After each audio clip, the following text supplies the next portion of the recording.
A writer wrote this. He said the room is still and the bed is a magnet. Your thumb knows snooze by heart. No tutorial needed. That muscle memory is not a flaw. It's a sign that your brain is efficient. It learned a loop and it runs it perfectly. But tonight you moved the alarm by the door. That one small change means that when the first beep lands, the story you usually tell yourself has to sprint to catch up. Action happens before excuses. The room hasn't changed. The distance has. You don't need a new personality to change your morning. You don't need a miracle routine, a cold plunge, or a motivational anthem at 5 a.m. You need a nudge placed in the right spot. Think of your morning like a marble on a table. You're not carving the marble into a statue at dawn. You're just tilting the table so the marble starts to roll in the direction you already wanted to go. That tilt is distance, not discipline. Picture the first seconds. One beep and 20 explanations load up in your head like tabs in a browser. Too dark, too cold, too late to start right, too early to start well. Those explanations are clever. They sound like logic. They feel like safety. But they all have the same mission. Keep you in the warm loop, you know. When the alarm sits on your nightstand, your thumb can complete that mission in a single blind tap. When the alarm waits by the door, your body needs to move before the story locks in. You are not forcing yourself into heroics. You are making the first step annoying to avoid and easy to attempt. Annoying to avoid is powerful. And yes, let's say this out loud. Not everyone's morning looks like a commercial. Maybe you're a night shift nurse, a new parent, a student who studies late, or a brain wired for fireworks at midnight and fog at 9. Nothing is wrong with you. You don't need to join a club that celebrates suffering. The idea here is humble and kind.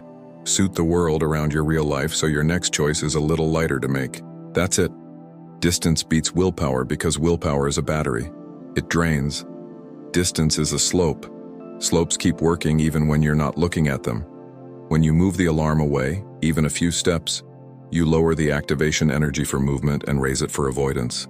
Your future self, sleepy, grumpy, a bit dramatic, gets support from your past self. Past you left a breadcrumb trail. Bed rug, shoes, door left slightly open. You don't need to feel inspired to follow crumbs. Let's talk about the story that usually grabs the mic. If I can't do it perfectly, I shouldn't try at all. That story is charming. It promises quality, but it still starts. A start that is small and very real beats a perfect plan that only lives in your head. The first step isn't a ceremony, it's a click. Click foot on the floor, click hand on the frame, click silence because the alarm is finally in your fingers. That's 3 clicks. Notice none of them require a new identity. They require a tiny distance and a gentle agreement with yourself. 1 step, not 10. You know what happens next. Maybe you're thinking, I've tried tricks before. I still end up scrolling in bed. Of course you do. Your bed is a powerful laboratory. It manufactures convincing reasons. So let's adjust the lab's equipment, not your belief in yourself. Move what whispers to you. If the phone is the siren, park the siren farther from the pillow. If the lamp invites scrolling, put the switch near the door. If your brain negotiates, give it a prop to hold while it talks, a pair of shoes waiting right by the door, laces open like they've been expecting you. You don't need to win the whole morning. You need to win the first 20 seconds. A lot of advice screams. It says you must want it more, grind harder, be the kind of person who loves discomfort. That might work for movie trailers. It doesn't always work for human mornings. Love can be loud, but care can be quiet. Quiet care looks like this. You set up the room so the version of you with 0 poetic thoughts can still succeed. You don't need motivation. You need a map you can follow while half asleep. Bed rug, shoes, door. There is a relief waiting in tiny changes. Relief is underrated. We remember the hustle montages.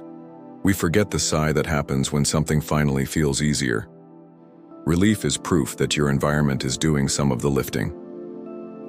When you step toward the door before the debate starts, your nervous system gets a different message. Oh, this day is moving. You are no longer trying to light a fire with damp matches. You are riding a spark you placed yesterday. So it's 6 a.m. and you're awake. What now? Breathe. Feel the pressure in your chest lift slightly. Watch it rise and fall like a tide. What if this is the only thing you do? Some days that's enough. You don't have to love your morning. You just have to survive it. Look around you. Where is the nearest exit? Grab a pillow, rest your head, consider going back to sleep. There are mornings when you wake up in the middle of a storm, mental or actual, and everything feels heavier than usual. On those days, distance, not discipline, is even more important. Distance is merciful. It doesn't accuse. It doesn't lecture. It says, let's just go touch the doorknob. That's the whole assignment. Touch the doorknob and see what happens. Maybe that's all you do. Maybe you stand there for a breath and walk back to bed. If that's what your body honestly needs, that choice is allowed. You don't lose your dignity by listening to yourself. The aim is not punishment. The aim is alignment, a room that quietly points you toward your life. There is also the matter of identity. We love the idea of morning people and night people, as if one is morally superior. But identity is often a lagging indicator. You do an action often, your brain names you after it. Here's a gentler sequence. Do one small action, then another, and let your brain update your name over time. I'm the person who can take the first step. That's a good, honest name. It doesn't brag, it reminds. Let's imagine a conversation between your present self and your future self. Present you as tucked in and persuasive. Future you wants the day to feel less chaotic. If they could shake hands, what would they agree on? They would agree to remove the fastest exit from effort, snooze within thumb, reach, and replace it with a tiny, respectful delay. Not a wall, just a hallway. The hallway is 5 steps long. Past you built it. Present you walks it. Future you says thank you later in a voice you can actually hear. A calmer afternoon, a task finished, a little more space in your head. If you share a space with someone, this can still work. You can ask for small courtesies without turning your room into a boot camp. I'm testing a thing, can we leave the alarm on the dresser by the door? Or, I want to try putting my phone on the hallway table. If it rings, I'll grab it fast. If it doesn't, I'll meet you in the kitchen. You're not imposing a religion, you're running an experiment. Experiments invite collaboration because they end with discovery, not judgment. The same kindness applies if you live with kids or pets or an unpredictable schedule. Maybe your first step can't be immediate because tiny humans need you, or because your nights are chopped into pieces. In those realities, distance is still your ally. The door might be metaphorical. Text a friend the word up, open a window, drink water, start a playlist that tells your brain, we're moving. The rule survives. Action before the story. The action can be small enough to do while holding a baby or answering an early message. The point is not how impressive it looks. The point is that you began. You will notice something if you try this for a handful of days. The alarm becomes less of an enemy and more of a baton in a relay. You meet it at the door, take it, and pass it to the next thing that carries you for a few steps. A kettle, a shower, sunlight on your face, shoes by the mat. None of these are achievements. They're handoffs. Handoffs add up to movement. Movement adds up to mood.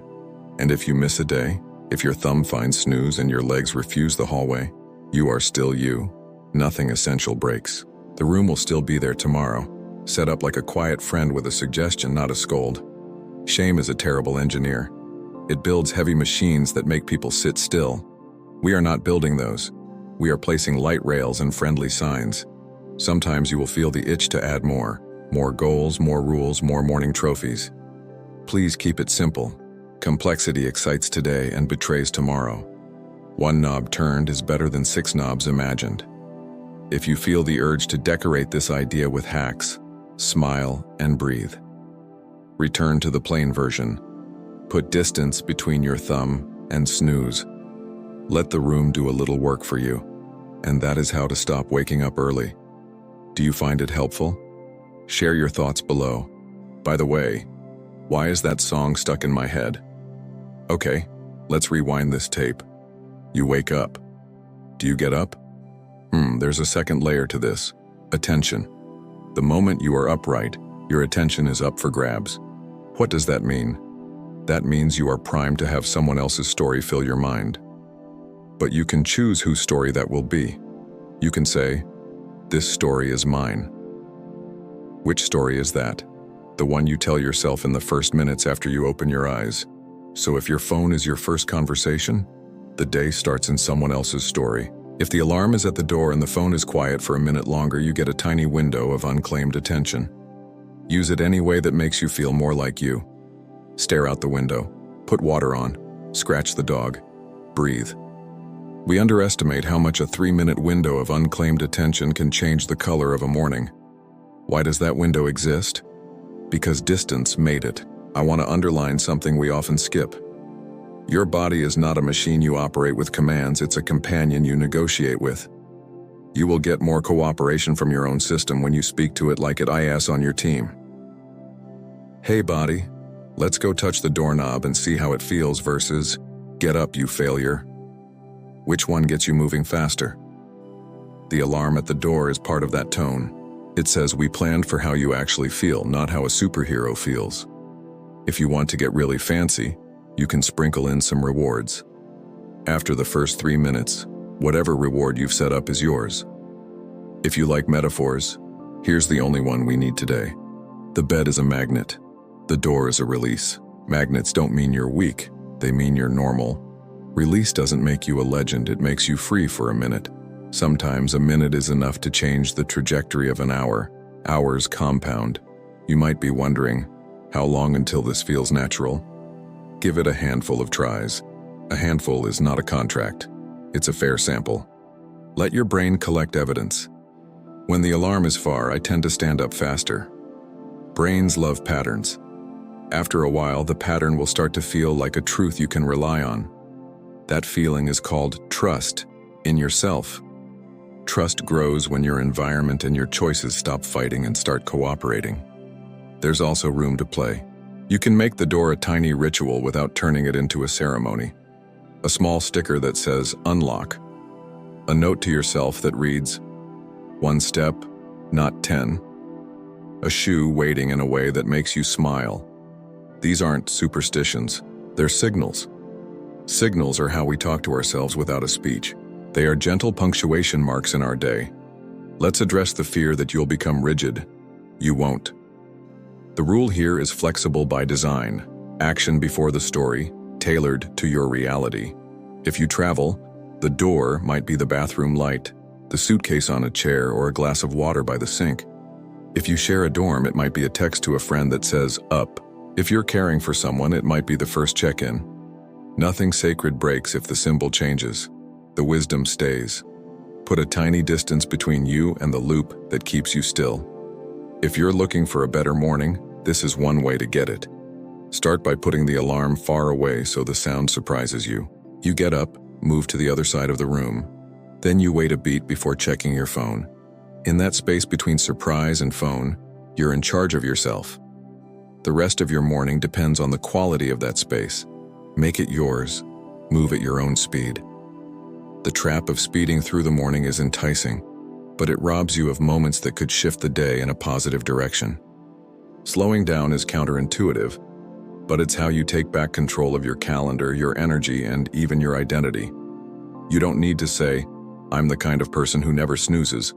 You can say, I'm the kind of person who puts the alarm by the door. That sentence is smaller and more accurate. It's also easier to keep true. From small, true sentences, bigger ones grow. And if this all sounds too simple to matter, notice how complicated your current loop is. The negotiations, the micro regrets, the extra stress packed into the first hour. Simplicity is not naive, it's strategic. Complexity is what keeps you under the covers while your brain performs a whole legal drama. Simplicity opens the case and asks one question. Can we put our hand on the frame? If the answer is yes, movement begins. There's a quiet joy available here. It's the joy of being on your own side. When the alarm rings at the door and you stand because that is the path of least resistance, you feel like you finally got a memo from yourself, written yesterday when you were calm and generous. It's a kind feeling. You can build a day on feelings like that. Let's talk edge cases because life has them. Like if you're a parent with an infant, you already live in a world of interrupted nights. You are doing something heroic daily. Your first step might be put feet on the floor and check on the small human, and that is absolutely enough. Or if you work nights, your morning might start at 3 p.m. The sun doesn't decide whether this works. The hallway to the alarm does. And if your inner critic starts its usual song and dance routine about how this one tea work, let it. It will finish its number. You finish making breakfast. You are both living in the same house but on different floors, and that's fine. Consider what happens to your self-talk after a week of distance. It softens. It gets briefer. The paragraphs of why you'll fail lose their weight. They are no match for a hand on a frame. That touch is evidence, and evidence reassures. It's difficult to argue with a foot on the rug. If you want a template for the sentence you can carry all day, here it is.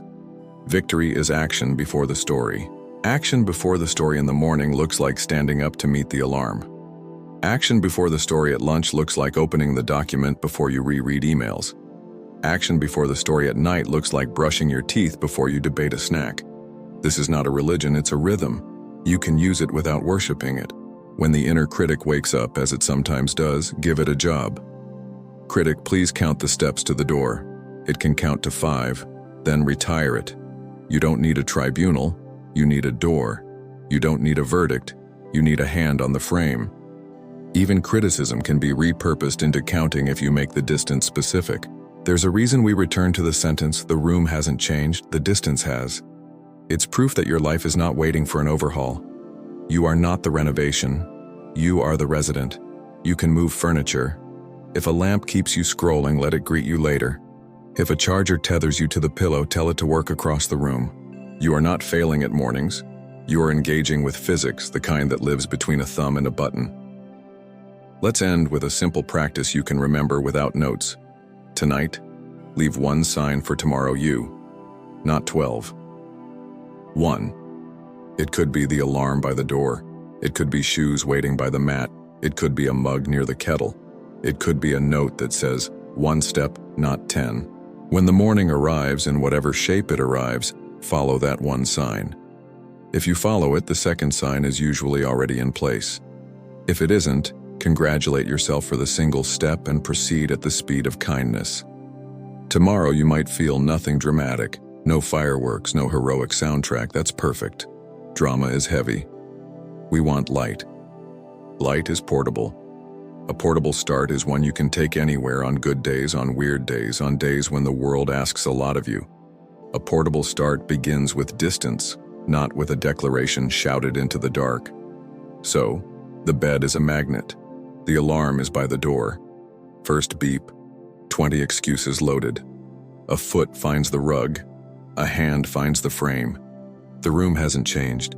The distance has. Victory is action before the story. The trick is distance, not discipline. 1 step, not 10. That was a chapter from a book. And here's something I learned writing that chapter. I thought I had to write a whole new book about how to get out of bed. But as I wrote, I realized there were pieces from other books that fit what I wanted to say. And that made me realize it's okay to quote yourself. You know, if you've got something worth saying in another book, just say it again. As long as you give yourself permission to do it.